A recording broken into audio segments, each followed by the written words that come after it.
I know what y'all are thinking. Are you about to witness an absolute train wreck of biblical proportions? Or are you about to see something that only God could have done? Call it a miracle, call it what you will. You UT fans know what I'm talking about, right? Okay, don't worry, I'm an Aggie fan, so it should be okay. Let's see if this works, hopefully. I can find the right button. Okay.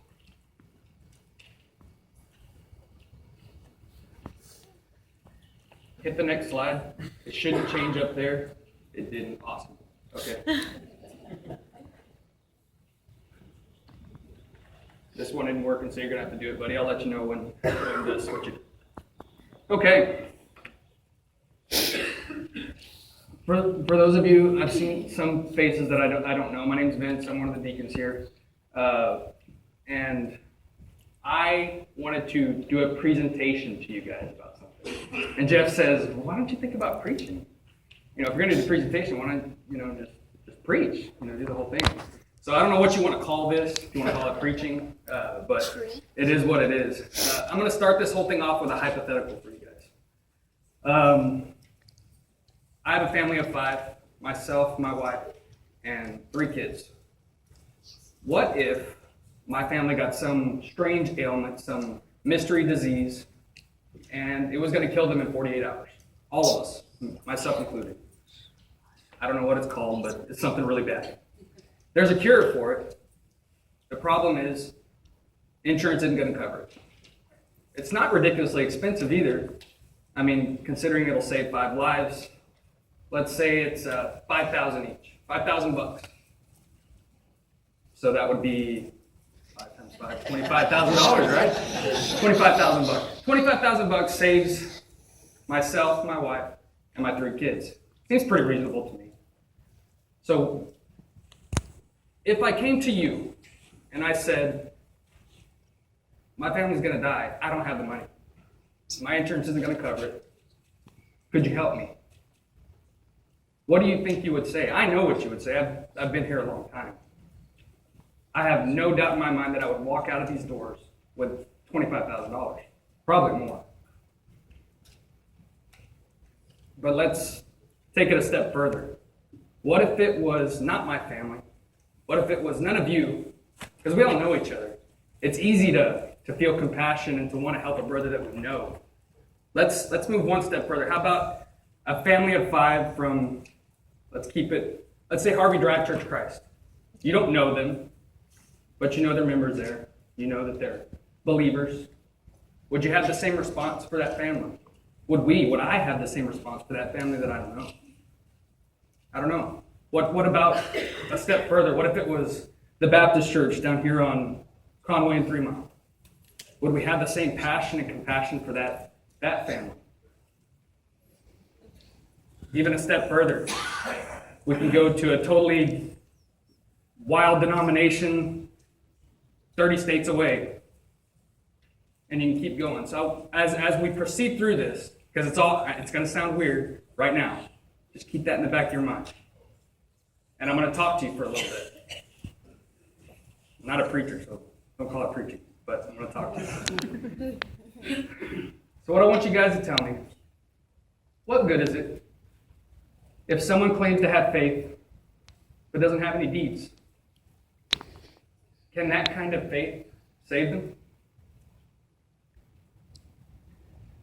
For instance, say a brother or a sister doesn't have clothes, doesn't have food.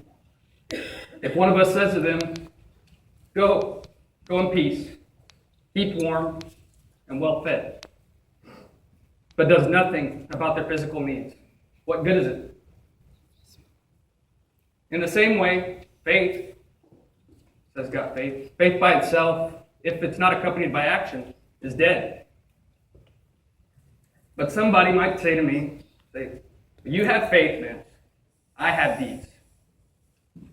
In response, I might say that, show me your faith without deeds, and I'll show you my faith by my deeds. Somebody else might say, I believe that there's one God, Vince. Good. Great.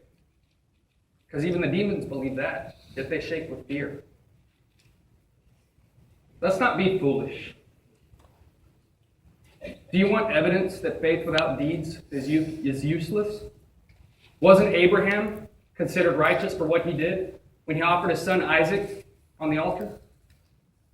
You see that his faith and his actions were working together. And his faith was made complete by what he did. And the scripture was fulfilled. It says, Abraham believed God, and it was credited to him as righteousness. And he was called God's friend. To be called God's friend would be pretty amazing, don't you think? You see that a person is considered righteous by what they do and not by faith alone. Likewise, remember Rahab? She was the prostitute of Jericho. She was considered righteous for what she did when she protected the spies by giving them lodging and sending them off in a different direction when they were being hunted. When the spirit leaves the body, we call it death. Likewise, faith without actions is dead. So, before I continue on, and before you say, Vince, that was kind of rough, if you would open your Bibles to James 2, what I just spoke, weren't my words. It was a paraphrase, some of it. Tried to make it seem a little more normal speech, but those are James's words in James 2, 14 through 26. It's up there on the thing. Buddy, you can go to the next one, just in case I don't want you to come right. It's on. Keep on going. Okay, well, I preach this. Again, I said I'm not a preacher, and if you want to consider that preaching, well, that was the sermon. It was James, okay? That was the sermon. It was James's words. It's not because I don't think that the deeds that we do, the things that we do a lot of stuff, especially in this congregation. We just got done doing Eastern European missions, helping kids have Bibles in schools. Jim Corner, our work in Africa, our work in South America. I mean, we do a lot of things. I think they're all great, and I think that they're all meaningful and beneficial. But the reason I preach this is because I needed to preach it for me. I was asking myself, I said, Vince, do you do enough? Do you do enough for God? And then I realized if I'm asking that question, the answer for me is no. And it's not that there's an amount that I can do that's enough. You see, just like James tells us, faith without works is dead. There's no such thing as faith without works. You can't have both. They're synonymous. They work together. If you have faith, you will be doing works as a result. So I want to grow my faith. I should be doing more because my faith should be getting stronger. And it doesn't mean that, busy work. I'm not talking about that. I'm talking about just as a normal course of action for me in my life. Everything I do should be spilling out God. I said it once when we were doing, I think I was doing communion. I said that I'd heard a radio guy talk about it, and he said, if what you're doing is not God-centered, then why are you doing it? Well, that even happens right here in this auditorium. Why are we here? Why are we here?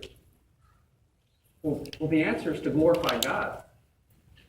That's the whole reason we're breathing right now. That's why we're here, is to bring Him glory. So everything we are doing should be with that goal in mind. So, now on to my presentation portion of this. Talked about faith and works. So I'm going to give you a work. Not the work, just a work. Maybe you can take it with you and want to be involved in it, or maybe not. Either way, I'm okay with it. So if you'll go to the next slide, buddy. Okay, this is going to be a little bit of a history lesson. And it's weird because I always hated history even into my adult life, I really didn't like it until probably the past 5 or 6 years. I started getting more interested in things. I guess that's age or something. Never again. Anybody ever said those words, never again?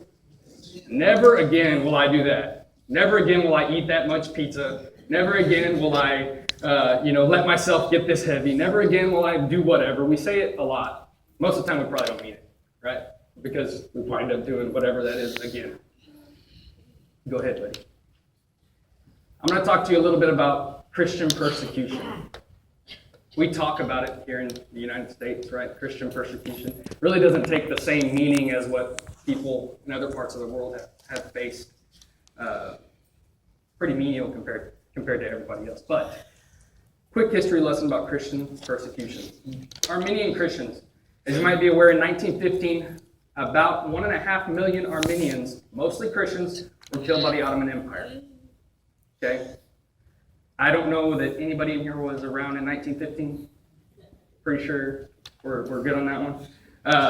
Let's go to the next one. How about this one? 1933 to 1945. During the reign of Hitler, estimated 6 million Jews were killed by Nazi Germany. 6 million.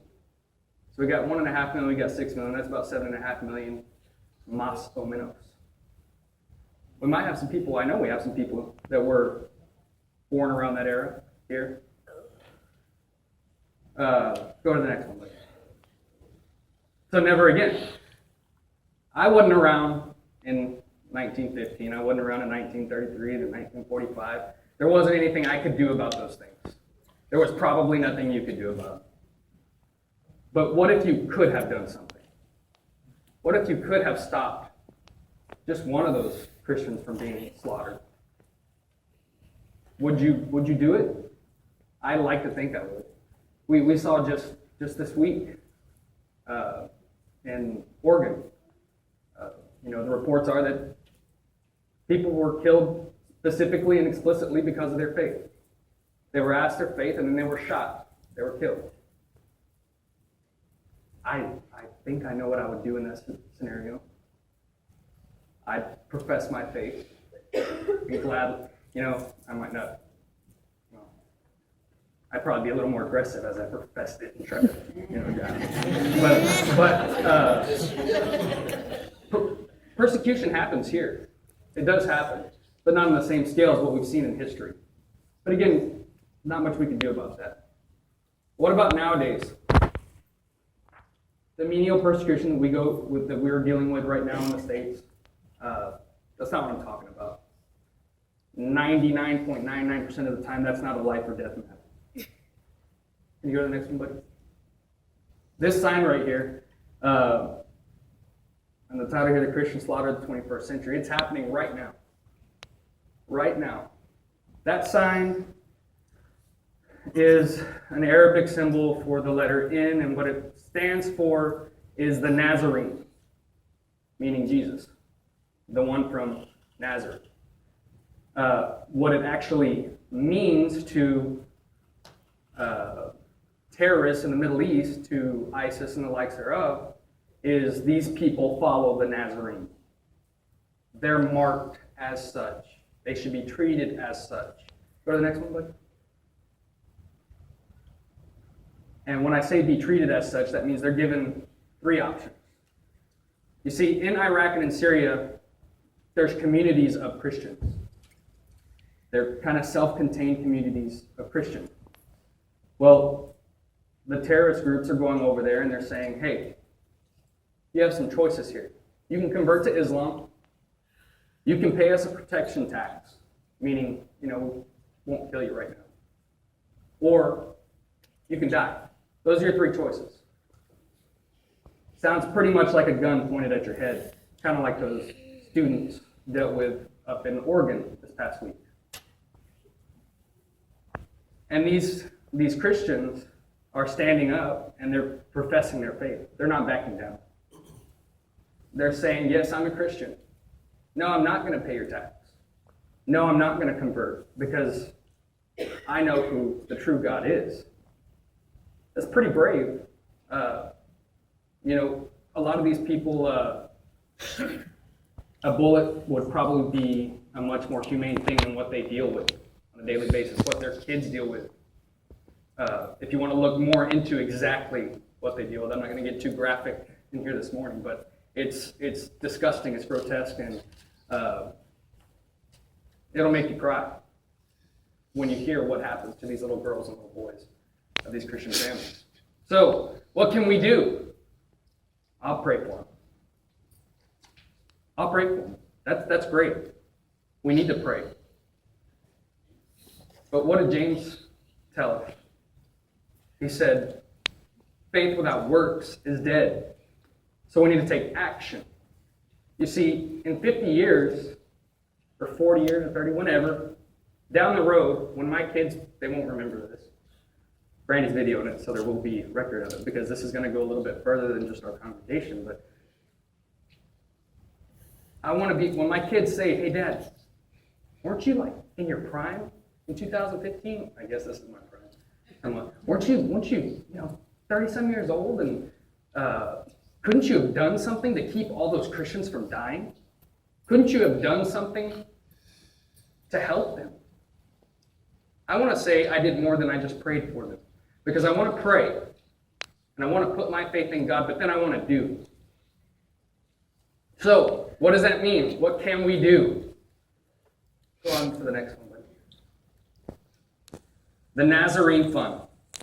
This is a program within a charity that is specifically set up to save those Christian families from Iraq and Syria, the Middle East, that are undergoing this persecution right now as we speak. Right now as we speak, there are people representing the Nazarene Fund that are in Syria and in Iraq trying to deal with the logistics of getting people out of there. The Mercury One is the charity. That's the parent charity. And then within Mercury One, we've got the dedication to the evacuation. Basically what's happening is they're taking these Christians and they have secured a certain number of visas from different parts of the world. Certain countries have said, we'll give you visas for these Christians. These are vetted Christian families. We're not one of those countries, by the way. But there are some European countries and there are some South American countries who have reserved some visas for these people. Between now and December 15th, the goal of the charity of Mercury One is to raise $10 million, and that's supposed to save in the ballpark of 400 people. That includes all the logistics of moving them, getting a charter flight, and all that. As you can imagine, it's expensive. Go ahead. The donations are going to be used to resettle Christian families who've been displaced by conflict in the Middle East, primarily at the hands of ISIS. Should it become impossible or impractical to resettle the families, contributions will be used to provide additional humanitarian support where they are forced to stay. That is a very unlikely thing. They have already begun the process of getting these Christians out right now. Go ahead, buddy. So, you're going to have questions about this. Vince, before I give you any money, not me, you can give me money too, but before I contribute any money to something like this, this is not a normal, this is a little bit of a fragile situation. Are we going to make sure that these people are not closet terrorists? Are we really sure? Really? Because right now there's something, I think the last number I heard was we're bringing in about 100,000 people from Syria. Refugees is what they're called. They are not being thoroughly vetted. So let your imagination run with that. These people are going to be thoroughly vetted. Yes, they're going to have those that the charity helps evacuate. They're going to undergo a thorough vetting process to ensure they are not actually closet terrorists. This vetting process is going to take several days. They're going to be interviewed, re-interviewed. Most of these people are not, they're middle-class families from the Middle East that have documentation and can be backtracked, tracked, and vetted. They're not undocumented people that would make that very difficult. That explains it. Go ahead, buddy. Where are they going to end up? Like I said, it's not going to be here, at least not right now. They hope to be able to bring many of them to the United States. However, the United States remains closed to Christian refugees. Meanwhile, a number of European and South American countries have agreed to provide a limited number of visas to those that the charity helps evacuate. Go ahead, bud. The cost, right? That's a big one. Like, how much is it going to cost me things? Come on. All right. Normally, families have to be evacuated in a group via charter aircraft. After they're already securely transferred from wherever it is they're at, the families are vetted by international security professionals and sometimes are required to stay in a temporary location for a number of days. Additionally, there are expenses involved in general logistics, laying down the infrastructure at the receiving countries, and all that you can imagine would go into moving people hundreds of thousands of miles. And it's variable, obviously. It's going to cost a little bit different to send them to Germany as opposed to sending them to Argentina. I don't know if those are two countries doing it. The goal is to make each evacuation as inexpensive as possible so that we can help take as much of that $25,000. If it only costs $10,000, then the rest of that $25,000 can be given to the families as a gift in installments to help them get off their feet so that they're not reliant on a government entity or anything like that. Okay. Go ahead, buddy. Did you see that coming? Probably did, right? So how much does it cost for a family of 5? $25,000. $25,000 is what it costs to relocate a family of 5 from Iraq or Syria to a European or South American country. Our brothers and sisters, no different than me, Brandy Mason, Bailey Riley, no different. Maybe a little bit different skin tone and a different language. But they believe in the same God you and I believe in. They believe that Jesus came to this earth and he died for us and that he was resurrected. And they're standing with a gun to their head saying, I won't budge. I won't move. The only way they get help is from an initiative such as this. There's no other help coming right now. There are no heroic army invasions taking place right now to save them. There's none planned in the near future. But we can help. We can do our part. So my goal is to not only involve this congregation, but to involve the community.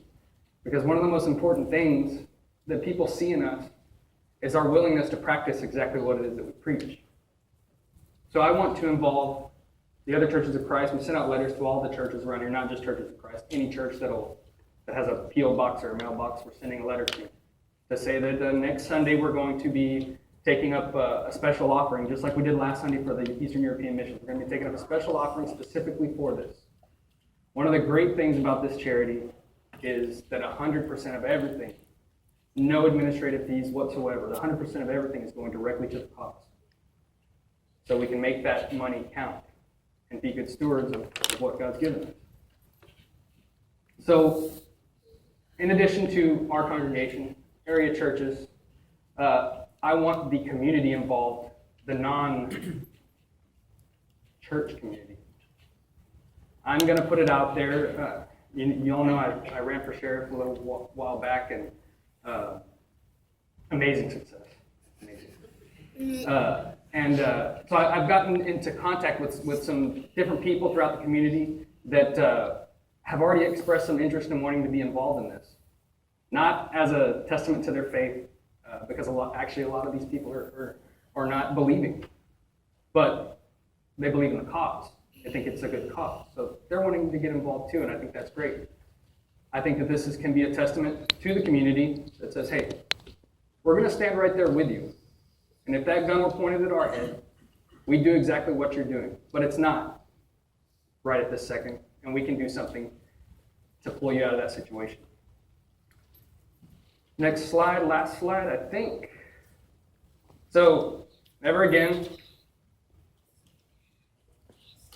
We couldn't do much about the Ottoman Empire slaughtering Christians. We couldn't do much about Nazi Germany slaughtering the Jews. But we can do something about the slaughter of Christians in the 21st century. There's a whole lot more information out there. You probably have some more questions that might need some clarification. If you do, you can ask me. You can call me. You can email me or ask me here. It doesn't matter. If I don't know the answer to a question, I'll find the answer to the question. And I think that's about it. So if you guys would like to stand, we're going to offer an invitation. If you have a need us to pray for you, come on up to the front. We'll be happy to do that.